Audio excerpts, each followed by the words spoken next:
I recorded the whole thing. Threat neutralised. I'm going to play this again, because I've got a sound effect that perfectly goes with this guy getting kneed in the balls. Okay, here it is. Enough. You shut up, too. Shut the up. Go ahead and attack me, Jake. Oh, my God. I just wanted bagels. I recorded the whole thing. I love it. Moral of the story is don't mouth off in the bagel shop. And stay on your meds. This is The Burble with Benny and Az. As let's go back to a story that we spoke about a little while ago on this very podcast about this Malaysian woman who came over to Australia and then attempted to blackmail this couple who had lost their mobile phone in a shopping centre bathroom over the Easter long weekend. It had on that phone pictures of their daughter who was receiving treatment who eventually passed away. Correct, yes. We went spare. Yeah, we did. We told her what the world thinks of her, and that she, well, maybe if she was on a dating site, maybe I'd tell her to die. I don't know, but seriously though, Them is harsh words. However, she is human trash. I think I said. Yes, you did say that. Yes. Well, she's now pleaded guilty to blackmailing the Melbourne parents of the dying girl with cash demands in exchange for the return of their photographs. Now, she came over to Australia as an Uber Eats delivery girl. Okay, so I don't know if she's riding a bike or a motorcycle or a scooter or whatever the hell it is. But anyway, there were photos of their 11-month-old dying daughter on the actual phone. They left it in the shopping centre bathroom over the Easter long weekend. She's returned a plea of guilty, and she's basically said she didn't have the phone, but she still sent, she didn't have the phone. She still sent messages to the couple demanding $1,000 for its return. Now, they spent the last night of their daughter's life sending text messages to this piece of shit. Their last night. Yeah, with their daughter. Now, the magistrate court in Melbourne heard earlier this year that she'd left 2 children behind in Malaysia to move to a Springvale shade house in September of 20. It's a shade I house. have no idea what a shade house is. According to the charge sheets, the alleged blackmail attempt came after Dee made a plea for the return of the Galaxy 8 Samsung phone, which she accidentally left inside Chadstone Shopping Centre in the bogs. And then she made that public plea. She did. Now, but they didn't have she didn't have the phone, basically, so she tried to blackmail them. So they're going to allege that she contacted to say sorry for picking up a phone and failing to give it back. Here it is here on screen. This braces, nose ring, doing the bloody Spice Girls peace symbol backwards, all that kind of thing. I hope that now, look, I can't really say this, as to be perfectly honest, because we know how magistrates are at throwing the book at people who are an absolute scum in this country. But they're not going to. They're not going to. Like, I read a story somewhere in Brisbane that this bloke had, sexually assaulted a 4-year-old, got 16 months jail. 16 months jail. That's it. Wow. That's it. Now, that's one of the most heinous crimes. Right. No, it's not right. Right at all. What is the state of justice in this country, dead set? How do you train to become a magistrate? Would they let someone like me become a magistrate? No. Why? Because I'm too prejudiced? Yeah, there's that. No, all I've got to do is the jury find him guilty and then I just lay the penalty down. That's it. Apart from wearing the wig, but I hope it's not full of nits. What's the problem? Why can't I be a magistrate? Well, you haven't been a barrister or a lawyer. Well, that's just semantics. Like we can get around that. Like money. The court of the burble. The court of the burble. It's just everyone's guilty. Just walking guilty. Yep. Guilty. Like in Batman, You're short. The Dark Death Knight penalty. Rises. I'm normally not surprised with some stories that come out on the news in terms of justice not being done or anything like that.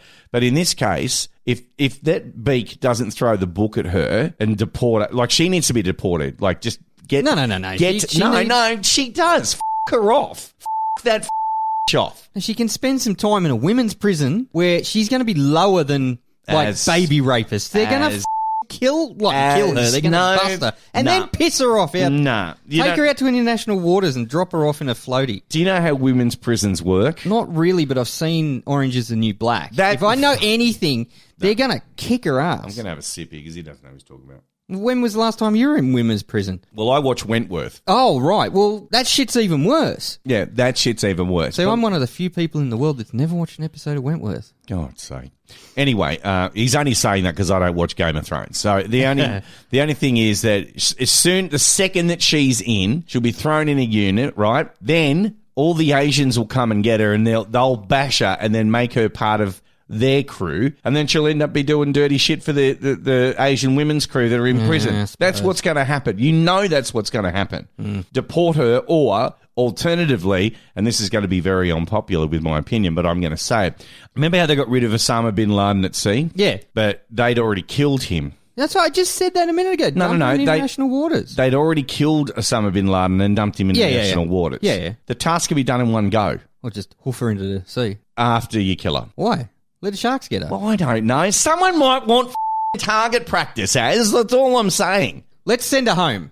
I've just noticed on the supercomputer, Yep. she's actually got a bloody warrant out for in Malaysia as well. Is that why she came to Australia? Probably. Now, it accuses Siri something, I can't say that, Narendra Kamal Whatever. of taking money for tickets to 6 passengers to travel with Air Malaysia or something, and basically posed as an employee to send them tickets. She just took her money. And then you obviously use that money to come to Australia to try and extort someone else. Or they got a firing squad in Malaysia, you know. Or alternatively, as stick her in a room with the kids' parents. No. How about these parents get to go over to Malaysia and Oh, Jesus, that got dark.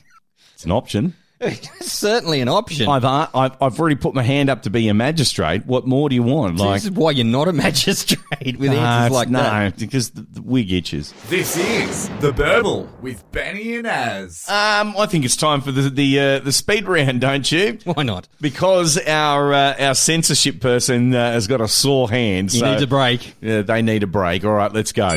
All right, Benny, so from one dick to another, well, 300 of them, actually. A young art student has actually put out a plea on the internet for dicks. It's not often, really, is it? But I mean, ladies, the minute you drop your photo on Tinder, you know you're getting about a dozen dick pics coming through. It's just the way of the world. Men are proud of penises, aren't they, Benny? And they want to show people. I don't know if I'm proud of mine. Mine looks like an old man, kind of, and an elbow. An elbow? Oh, have you ever seen your elbow skin? It looks very scrotum-like. Oh, I think I actually have seen your penis. Was it ranting about something in a bagel shop over in New York? Ouch. Anyway, so, speaking of dating apps, Francesca Harris used one to receive as many dicks as possible to make an art project out of it. And of course, the men at Tinder obliged, didn't they? And out of the kindness of their hearts, or why ever we send dick pics to people, the 21-year-old fine art student was met with over 300 responses, some with pretty strange requests. Now, the most requested thing from her was tits first. Yeah, tits or get the out. Yeah, tits or GDFO, exactly right. But she basically said in her bio, I just want a picture of your. Well, one bloke apparently sent 25 pics of himself, didn't he? Wow. It's a lot of dicks. So here's it actually says at the bottom, a variety of dicks. Is that her art installation? Look at all those iPhones. No, the art installation, if you have a look behind her here, that's her art installation there. Like that one, that we're looking at a wall of penises here. Yeah, but look at the look on her face. I know, she's like. She's neither content or proud of what she's done. She's kind of gone. Look at this one. I know. It's purple. That's like that mushroom we found Look at the camping. one next to it. That guy's got blood pressure problems. Where? You see the vein on it? The one in the bottom middle. That? Yeah. Oh. He needs help. What about that one? The Chiquito looking one? I don't know. Scroll on, brother. Okay, yeah, someone sent a picture of Donald Trump. I like that. Of course they did. But he goes, is this one accurate? And she replied, accurate, but I meant an actual dick so I can paint it. Well, there's not enough orange paint in the world to make a photo of Trump, is there? Vegans, Benny. Oh, God. You know, it's low-hanging fruit for the burble. But I like people who are vegans. One of my work friends is a very lovely person, and she is a vegetarian. She's not a vegan. See, vegetarians are... And we joke about meat eating all that time, and she just laughs it off because she's, it doesn't affect her. It doesn't affect... It hasn't radicalised her. No, radicalised vegans are the worst. I think they are. Vegan hipsters are even worse.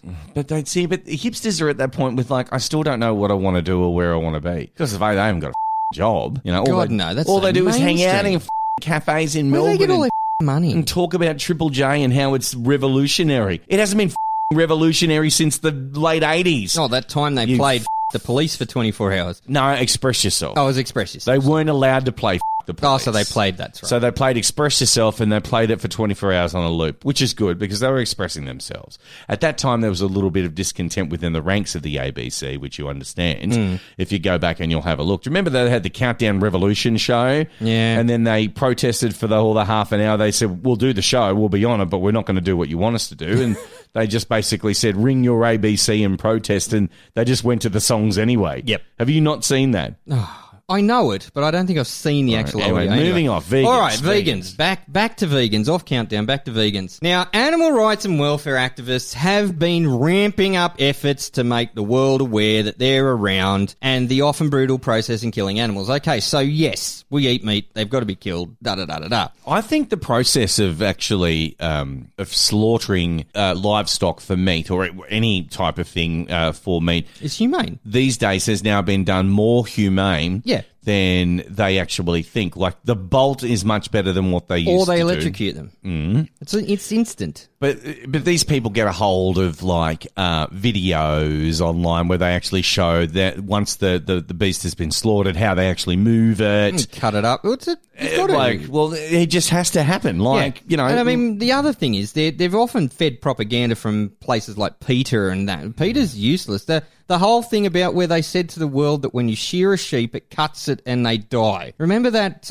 slogan they came out with? Oh, is this worth your wool jumper? And the dude holding the fake sheep, mind you, that was like all bloodied and cut and dead. And they said this is how they shear sheep. I've seen sheep being shorn. I've roused about. So have I when I was a kid. Yeah, in a shearing shed. Yeah, exactly. And sheep get cut. A little bit. A little bit. It's And a nick. It's a nick, and if You they're don't- cut, they get sorted with it. They actually put some stuff on it to help it heal straight If you were away. a shearer and you killed a sheep, you wouldn't be a shearer for very long in this country. No, exactly right. So anyway, Peter. But look, there's this woman, vegan protester, rolled into, where is it, Coles or a grocery store? Oh, it was somewhere. It was in like- Perth, yeah. of all places. I suppose Perth's pretty laid back. You got to do something to, get people going. But she was in a cow onesie and she went to the meat section, didn't she? And got some sausages and then proceeded to lie on the ground and hold up a placard that read, Do you know what? I've been lied to. There's audio. Oh, let's do it. Would you like to hear the audio? This will be good. So she sits down kneels down in front of the sausages. She's holding it up. Looks like she really wants one. This can't be real. This is This is a piss take, isn't it? This is university students performing street shit. Yes, yeah. This is a. She's not mourning. Now she puts her head down. Oh, yeah. She's not mourning. This she's is- mooning. Now she's lying down with a sign that says, "You've been lied to, YouTube She's an ad. Dominion." It's a ad. What the? This isn't newsworthy. Geez, that cash cow really needs some other publicity, doesn't he? You know what? If I had a chance to say something to her, I'd be like, "Lovey, I get that you." I wouldn't start with Lovey. I'd be like, "Wit, what are you doing?" I'd be like, "Well, okay, quit, Lovey." I said, "Love." I said, "Darl." I said, "You quit." I'd be more worried about the sweatshop that made that onesie. You stupid bitch. Well, she's been applauded by her supporters. Oh, has she? Yeah, one person said, "So good. Take a red circle or what looks like a puddle of blood to put underneath you too." Oh God. Now, wouldn't they like just kick her out the store if she did that? Got some fake blood and then laid down on it in front of the meat section? Absolutely. Like, I'd boot her. now, listen, look, this is pretty shocking, so to speak, if she'd done that. I've seen worse in the supermarket. I've seen a lot worse in supermarkets. I've seen mothers and fathers beat their children Yep. within an inch of their life just because they're not allowed to buy a 6-pack of chocolate chip cookies. Yes. They will throw a shit fit. The parents will tolerate it for maybe an aisle. Now, we remember supermarkets in the 80s and 90s. Yep. If this poor little pedal had been in Coles, well, what was it? Half Case in Bathurst. Half case. Back in the late 80s. Yeah. And Squire you or Squire me was rolling around with the parental units and, Yep. and wanted a chockie or a birdie beetle or something. Yeah. And didn't get our way and maybe had a bit of a tanty. The next thing that was coming after that tanty was a left. If it kept going, it got worse in the car. Yeah. On the way home. And putting yourself on the ground didn't stop because Dad had just grabbed your left arm and drag you around the shopping centre. Now, while smoking, mind you. Yes, while smoking. The other thing as well with this is that you need to remember that when you were small enough, you were controllable enough to be put into the seat on the trolley. Correct. All right. So, but that is also a pain in the ass for parents because they're basically like in your face going, "Mum, can I have? Mum, Yeah, can and I he have?" can kick. Yes, and they can kick as well.